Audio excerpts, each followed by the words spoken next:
Alors là, Manon prépare. Elle prépare 3 avec son sabre. La japonaise la sanctionne. Vraiment, elle sanctionne sur la contre-attaque de la japonaise sur la préparation. Pas même erreur. La japonaise ne bougeait plus. Manon a riposté directement. Exactement.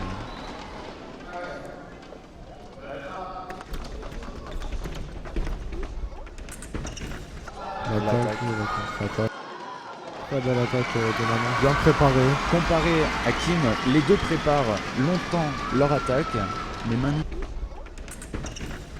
L'attaque et la contre-attaque.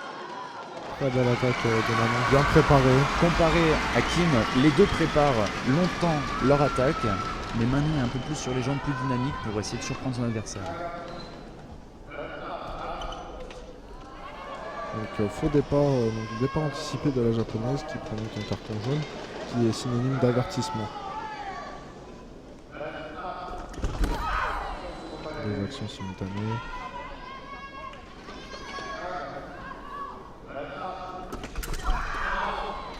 Donc, sur la marche de la japonaise, Manon Brunet déclenche sa fente, ce qui fait donc attaque sur la préparation.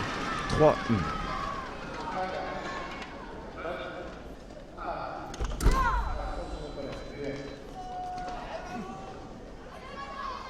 La délégation japonaise, très importante, venue en nombre en préparation des Jeux Olympiques de Tokyo, évidemment. Très belle reprise d'attaque de Manon. Un jeu de parade. Après un échange de parade, effectivement, et de riposte. Donc, qui a réussi à reprendre l'offensive derrière. Et pour l'instant, Manon n'est pas allé au-delà de sa ligne.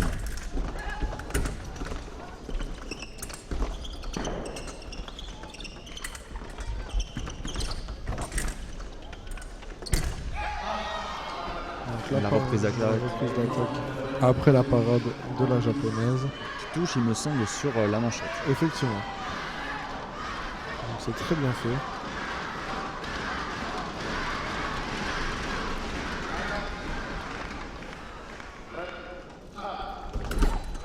Deux actions simultanées. Et la parade riposte. La parade riposte de la japonaise qui la ramène au score de 4-3.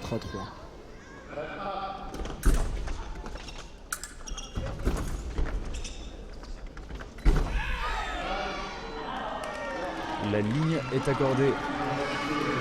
Parce que donc, Manon met la ligne, ce qui lui donne une priorité face à son adversaire. Effectivement. La japonaise. Qui est obligée de prendre le fer si elle veut récupérer la priorité. Cependant, Manon Brunet a dérobé la recherche de fer de son adversaire. Et a pu planter la ligne, ce qui lui donne le point.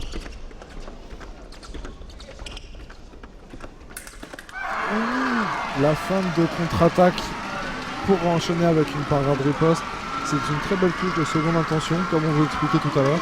Très belle touche. Manon Brunet l'avait déjà fait en finale des championnats. En demi-finale des championnats du monde junior face à Sage Palmedo. C'était une remarquable touche.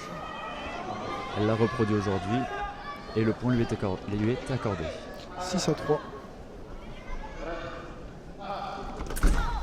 Et la parade riposte.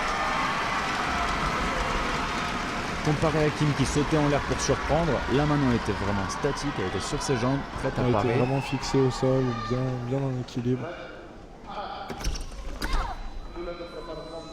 Donc après une bascule, elles repartent en même temps, simultané.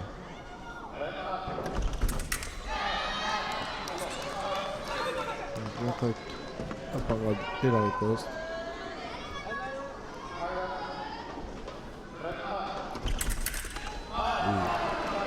Alors il y a une première action de Manon qui est parée en quinte par la japonaise, mais sa riposte est parée également. C'est donc la contre-riposte de Manon qui touche 8-4. Pause 1 minute.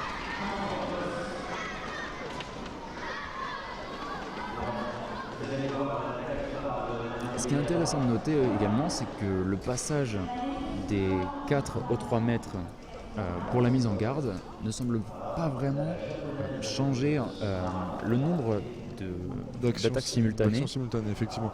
avant. Et c'était le but. C'était le but de la manœuvre, mais maintenant du coup elles sont plus. Les actions simultanées arrivent plus après des bascules. Donc après un stop de marqué, ces actions simultanées arrivent à partir de ce moment-là. Alors qu'avant elles étaient directes. Alors, par contre, c'est encore en essai, hein, c'est jusqu'à fin décembre 2016 que la Fédération internationale d'escrime décidera si oui ou non le sabre gardera cette spécificité-là par rapport aux autres armes.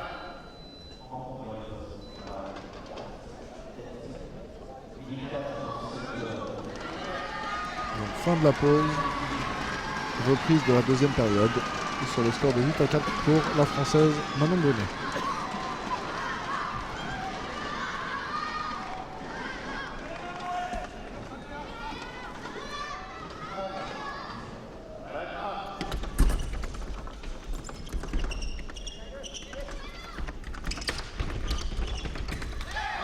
Encore une fois, c'est trop préparé.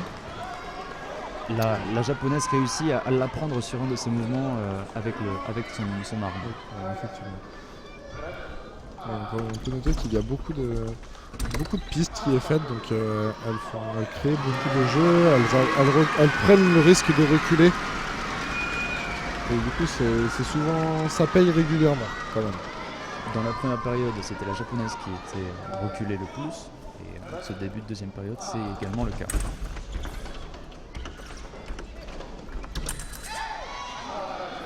La seconde intention qui cette fois n'a pas marché. Donc reprise d'attaque de la japonaise.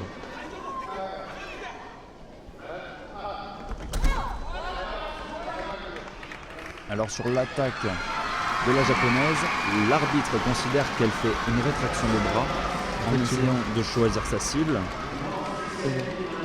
Tandis que Manon, elle, Pas directement. attaque directement. La vidéo est demandée.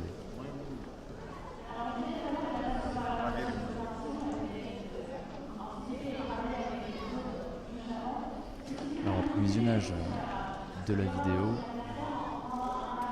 l'arbitre s'entretient avec la japonaise.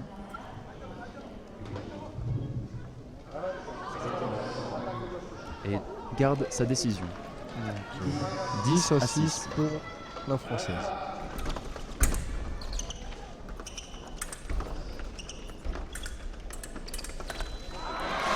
Donc la prise de fer de la japonaise qui est parée et la riposte de Manon qui touche 11 à 6.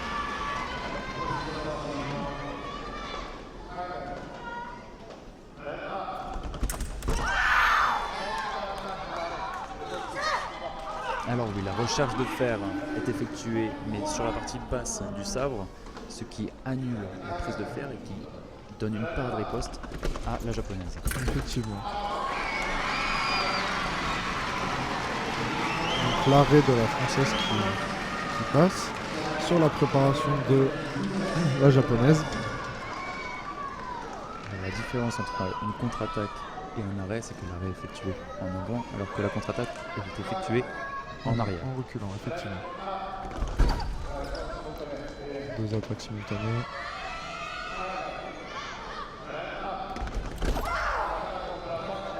Donc la Française cherche l'attaque sur la préparation. L'arbitre décide de donner l'attaque de la japonaise car elle ne fait pas d'erreur. Non, cette fois, il n'y a pas de rétraction de bras, elle ne fait que développer son attaque. Même chose, une deuxième attaque pour la japonaise. 12 à 9.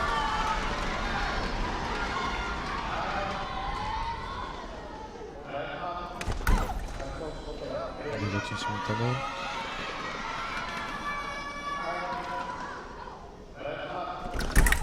Et la parade et la riposte. Superbe parade riposte. Encore une fois, Manon est bien sur ses appuis, elle est immobile, elle sait où va attaquer la japonaise. Elle part et elle riposte. 13-9.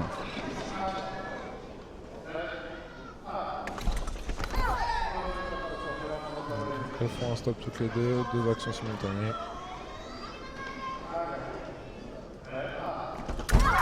Encore une fois. Le nombre de simultanés reste quand même, on le voit, assez important.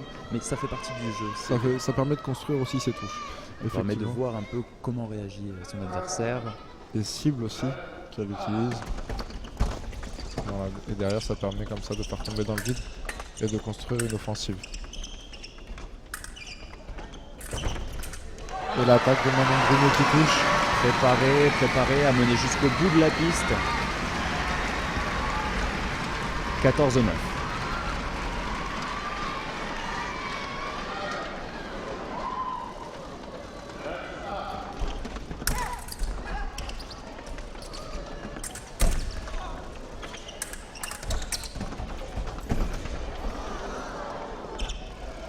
Beaucoup de pistes qui est faite.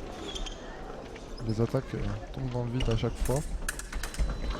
Et là, Moment d'inattention, il me semble, de la part de Manon Brunet. Et la coréenne, La japonaise, effectue la même action qu'en début de piste, c'est-à-dire sanctionner un peu l'arrêt de Manon dans son initiative vers l'avant. exactement 14-10. Ce sont des touches qui sont très fatigantes.